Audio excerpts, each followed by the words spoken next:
শ্রেয়া, সুব্রত সামন্ত financial hub থেকে। আজকে আমরা চলে এসেছি আবারও। ম্যামের একটা নতুন অভিজ্ঞতা ম্যাম জেনেছেন বা নতুন অভিজ্ঞতা হয়েছে ম্যামের। তো আজকে ম্যামের মুখ থেকেই শুনে নেব ম্যামের অভিজ্ঞতা সম্বন্ধে। ম্যাম বলুন। নমস্কার, আমার নাম গর্বিতা সিংহ, আমি বারাসাতেই থাকি। আমি স্টুডেন্ট একজন। তো 2021-এ আমার বাবা মারা গেছেন। তিনি অনেক এলআইসি পলিসি করেছিলেন। সব তো পলিসি আমি জানতাম না, আমার মাও জানতেন না। তো রিসেন্টলি একটা পলিসির ম্যাচুরিটি হওয়ার কথা ছিল 28শে ফেব্রুয়ারি, সেটার চিঠি আসে, কিন্তু সেটার বন্ড আমি খুঁজে পাচ্ছিলাম না। আমার তখন সুব্রত সামন্তর এলআইসি অফিসে আমি এসে সেটা জানাই। তো ওনারা বলে থানায় গিয়ে জিডি করতে, তারপর যা যা প্রসিডিওর আছে সেগুলো ফলো করা হবে, তারপর টাকা পেতে দেরি আছে আমি সেটাই জানি।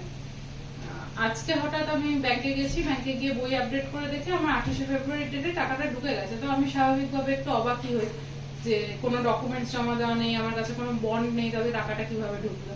তো আমি তখনই অফিসে আসি, সুব্রত সামন্তের অফিসে। তো ওনারা বলেন যে তাহলে আপনার আগের ডকুমেন্টস হয়তো ছিল ওনাদের কাছে, সেই হিসাবে ওনারা টাকাটা ঢুকিয়ে দিয়েছেন, কোনো কিছু প্রয়োজন পড়েনি আর জমা দেওয়ার।